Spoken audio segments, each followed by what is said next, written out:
بلا تاخیر و تمہید، کیونکہ وقت بہت تیزی سے آگے کی طرف بڑھ رہا ہے، میں آپ ہی کے خطیب و امام حضرت علامہ مولانا ناصر صاحب قبلہ کو میں مائک پر بڑے ادب و احترام کے ساتھ مدعو کر رہا ہوں۔ آئیے حضرت کا خیر مقدم نعرہ تکبیر و نعرہ رسالت سے کیا جائے۔ تو آپ اس چیز کو ذہن میں رکھیں کہ فرمان مصطفیٰ میلا اور پرانا نہیں ہوتا ہے، نہ اللہ کا کلام پرانا ہوتا ہے، کیونکہ 1400 سال سے آج تک قرآن ایسا ہی ہے، اور جو قرآن کو پڑھتا ہے اس کی طبیعت کبھی اس کی طبیعت گھبراتی نہیں ہے، نہ وہ پریشان ہوتا ہے، نہ وہ اور ہوتا ہے، نہ اس کی طبیعت ایسی نڈھال ہوتی ہے۔ تو قرآن کو پڑھے انسان کو ایک روحانی سکون ملتا ہے، اللہ کے کلام کی تلاوت کرتا ہے انسان کی طبیعت باغ باغ ہو جاتی ہے۔ تو جو ذکر رسول سنتا ہے، ذکر خدا سنتا ہے، اس کی دل بھی اس کی طبیعت بھی باغ باغ ہو جاتی ہے، اس کا قلب بھی روشن ہو جاتا ہے۔ آئیے میں اسی ہستی کو، اسی خطیب و امام کو آپ کے سماعتوں کے حوالے کر رہا ہوں۔ ایک مرتبہ زوردار نعرہ لگائے، محبت بھرے انداز میں لگائے، نعرہ تکبیر، نعرہ رسالت، نعرہ رسالت، علماء اہل سنت، علماء اہل سنت، واہ کیا جلد و کرم ہے شہ بتہا تیرا، واہ کیا جلد و کرم ہے شہ بتہا تیرا، نہیں سنتا ہی نہیں مانگنے والا۔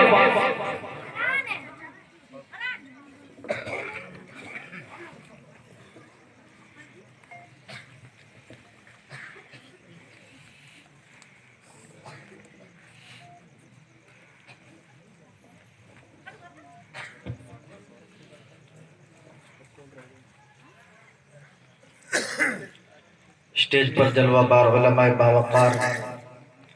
بزرگان دین، عزیز ساتھیوں اور میری پردہ نشین ماں اور بہنوں، السلام علیکم ورحمۃ اللہ تعالی وبرکاتہ۔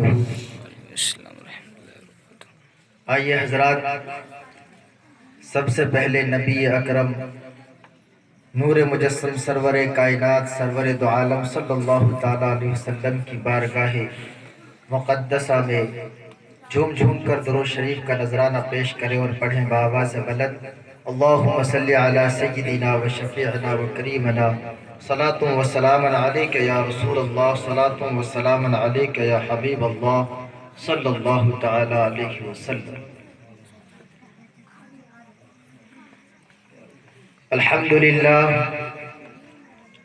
الحمدللہ رب العالمین والعاقبۃ للمتقین، والصلاة والسلام على سیدنا وسید المرسلین وعلى آلہ واصحابہ اجمعین، اما بعد فاعوذ باللہ من الشیطان الرجیم، بسم اللہ الرحمن الرحیم۔ قال اللہ تبارک و تعالی فی القرآن المجید والفرقان الحمید، الذین هم فی خوض یلعبون یوم یدعون الی نار جہنم دعا هذه النار التي كنتم بها تكذبون۔ صدق اللہ العظیم وبلغنا رسوله النبی الامین المبین المتین الکریم برحمتک یا ارحم الراحمین۔ محترم سامعین حضرات، میں نے آپ کے سامنے جن آیات کا تلاوت کرنے کا شرف حاصل کیا، اللہ تبارک و تعالی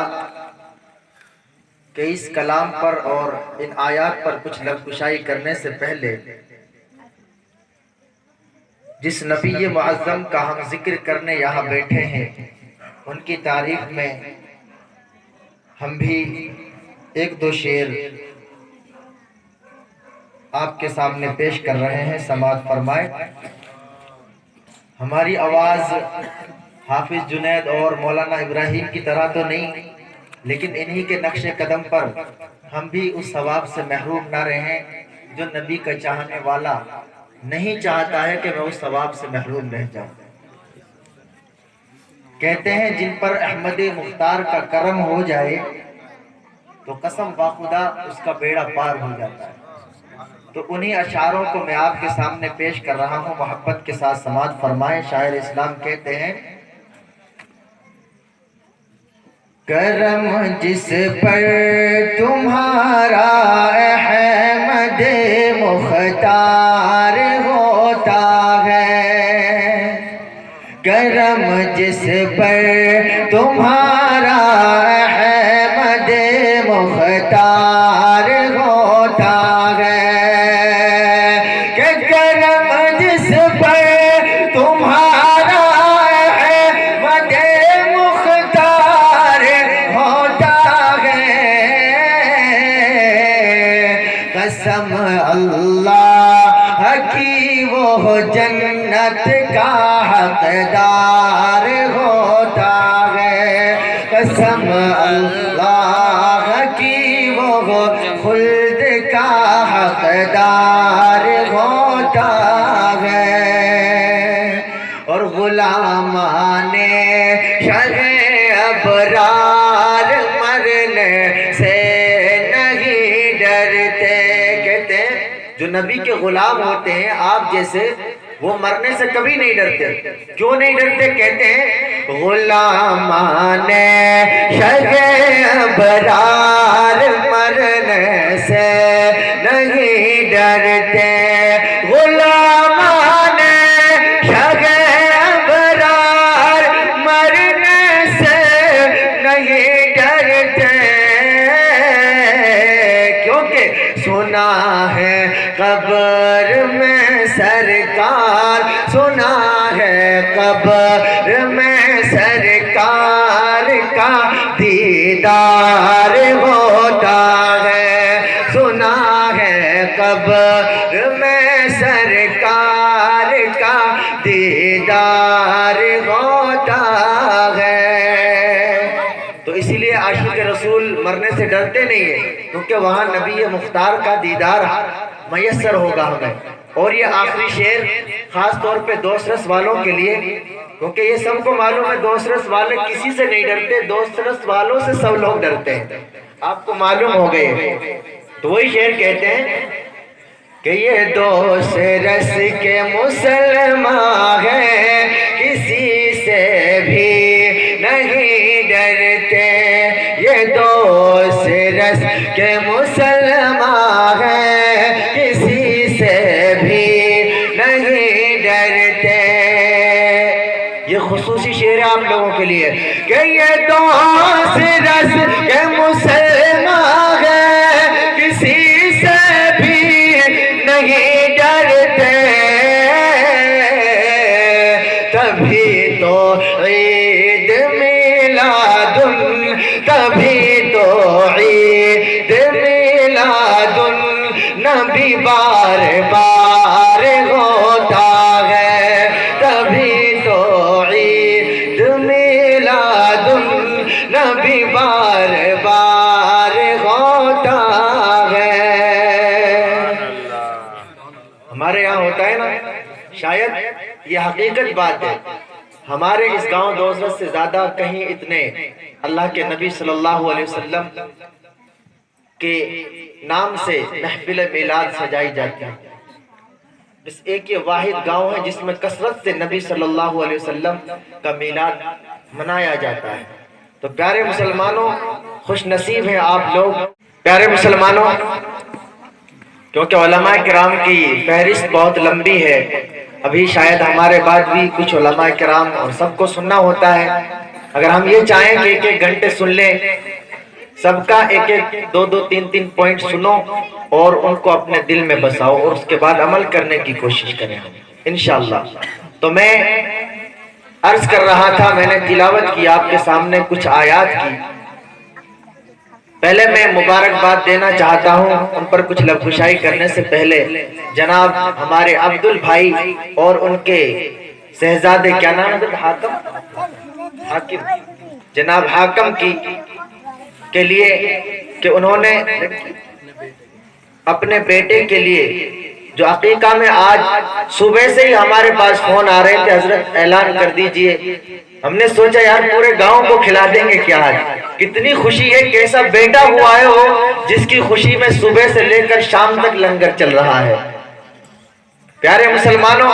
بڑی خوشی کی بات ہے، حضرت جس پلیٹ فارم پر چل رہے تھے مولانا شاکر اظہری صاحب، انہوں نے بھی آپ کو بتایا کہ کتنے خوش نصیب ہیں وہ لوگ جو بچوں کی پیدائش پر نبی کی پیدائش کا چرچا کرتے ہیں. تو پیارے مسلمانوں، خوش نصیب کیوں نہ ہوں گے کہ جو اپنے بچوں کی پیدائش پر نبی کا میلاد مناتے ہیں اور پھر اپنے بچے کی پیدائش پر خوشی بھی مناتے ہیں کہ میرا بچہ پیدا ہوا ہے. پیارے مسلمانوں، بہرحال میں ان لوگوں کو ڈرانا چاہتا ہوں اللہ کے کلام سے جو بچے پیدا ہوتے وقت اس طریقے سے اپنے نبی کا میلاد نہیں مناتے بلکہ اللہ کے قرآن کی تلاوت نہیں کرواتے، مدرسے کے بچوں کو بلا کر اپنے گھر پر کھانا نہیں کھلاتے، یتیم یا پھر غریب غربا کو کھانا نہیں کھلاتے. پیارے مسلمانوں، اللہ تبارک و تعالی قسم کھاتا ہے وَالطُّورِ وَكِتَابٍ مَّسْطُورٍ، اللہ تبارک و تعالی قسم کھاتا ہے پہاڑ طور کی کہ ہمیں قسم ہے پہاڑ طور کی اور اس کھلے ہوئے دفتر کی جس میں نامہ اعمال لکھے جاتے ہیں. پیارے مسلمانوں، اللہ تبارک و تعالی اس صورت میں نہ جانے کس کس شے کی قسم کھاتا ہے، خانہ کعبہ کی قسم کھاتا ہے، آسمان کی قسم کھاتا ہے، چاند و سورج کی قسم کھاتا ہے. پیارے مسلمانوں، اللہ تعالیٰ ارشاد فرماتا ہے یوم تمور السماء مورا، جس دن آسمان ہلنا سا ہلے گا، وتسیر الجبال سیرا، اور پہاڑ چلنا سا چلیں گے. پیارے مسلمانوں، اللہ تبارک و تعالی ارشاد فرماتا ہے الذین هم فی خوض یلعبون، جو لوگ دنیا کو لہو اور لعب سمجھ کر اس کو دنیا کی طرح کھیل رہے ہیں، آخرت کا سامان تیار نہیں کر رہے. اللہ کیا فرماتا ہے الذین هم فی خوض یلعبون، اور جو لوگ بالکل گہرائی میں دنیا کی محبت میں ڈوب کر کھیل رہے ہیں، اللہ فرماتا ہے یوم یدعون الی نار جہنم دعا، جب انہیں جو برے کام کر رہے ہیں، جو غلط کام کر رہے ہیں، جہنم کی آگ میں گھسیٹتے ہوئے ڈالا جائے گا، دھکا مارا جائے گا. اللہ تبارک و تعالی ارشاد فرماتا ہے اس وقت ان لوگوں سے کہا جائے گا ھذہ النار التی کنتم بہا تکذبون، جو آگ ہے اس کو تم جھٹلایا کرتے ہیں. اب ایک انسان کے دل میں سوال پیدا ہوتا ہے مولا میں تو تجھے ایک مانتا ہوں، میں تو تیرے محبوب پر ایمان لایا ہوں، تیرے کلام پر ایمان لایا ہوں، تیرے کلام پاک کی تلاوت کرتا ہوں، لیکن مولا میں جہنم کی آگ کو بھی حق مانتا ہوں، جنت کو بھی حق مانتا ہوں، جتنی اشیاء تم نے پیدا کی ہر شے کو حق مانتا ہوں. اے مولا تیرا ارشاد ہے کہ تمہیں اس جہنم کی آگ میں ڈالا جا رہا ہے جس کو تم دنیا میں جھٹلایا کرتے تھے. مولا ہم جھٹلاتے تو ہے ہی نہیں اس آگ کو، وہ آگ تو حق ہے. تو پیارے مسلمانوں، مفسرین اعظام ارشاد فرماتے ہیں کہ یہاں جھٹلانے کا مقصد یہ نہیں ہے کہ لوگ یہ کہہ رہے ہو کہ جہنم کی آگ ہے ہی نہیں. یہاں جھٹلانے کا مطلب یہ ہے کہ انسان آج اپنے رب پر ایمان لانے کے باوجود ایسے زندگی گزارتا ہے جیسے مجھے کبھی آخرت میں جانا نہیں ہے، کبھی اسے مرنا نہیں ہے، کبھی اسے اپنے رب کے یہاں جا کر حساب نہیں دینا ہے. مفسرین اعظام ارشاد فرماتے ہیں یہاں جھٹلانے کا مطلب یہی تو ہے کہ تمہیں اچھے کام کرنے چاہیے تھے مگر تم برے کاموں پر عمل پیرا رہے، تم برے کاموں کو اپنے سینے سے لگائے رکھے، ناچ گانوں کو اپنے سینے سے لگائے رکھے، اپنی آنکھوں کے سامنے نہ جانے کیا کیا گناہ دیکھتے رہے اور اپنے جسم سے نہ جانے کیا کیا گناہ کرتے رہے. یہی وہ جھٹلانا ہے جس کے بارے میں اللہ تبارک و تعالی ارشاد فرماتا ہے ھذہ النار التی کنتم بہا تکذبون، یہ وہی آگ ہے جسے تم دنیا میں رہ کر جب جوا کھیلتے تھے تو سمجھو تم اس آگ کو جھٹلاتے تھے. اگر تم اس آگ سے ڈرتے تو کبھی جوا نہ کھیلتے، اگر تم اس آگ سے ڈرتے تو کبھی اپنے ماں باپ کو ستاتے نہیں، اگر تم اس آگ سے ڈرتے تو کبھی کلام پاک کی تم تلاوت کرنے کو برا نہ سمجھتے بلکہ کلام پاک کی تلاوت کرتے رہتے اور اپنے محبوب کا ذکر و اذکار کرتے رہتے. پیارے مسلمانوں، آج سوال تو اسی بات کا ہے کہ ہمارے سامنے ہزار احادیث مبارکہ صاف صاف روزے روشن کی طرح بیان کر دی جاتی ہے، مگر انسان ہے کہ اس کا دن، اس کا وہ لمحہ، اس کی وہ گھڑی آتی ہی نہیں کہ وہ کبھی ان باتوں کو سن کر پنج گانا نماز پڑھنے لگے، اپنے ماں باپوں کا ادب کرنے لگے۔ نعت تقریر سن کے دوستوں اس کو آگے شیئر تم کرو، اور دیکھنے کے بعد ہمارے چینل کو سبسکرائب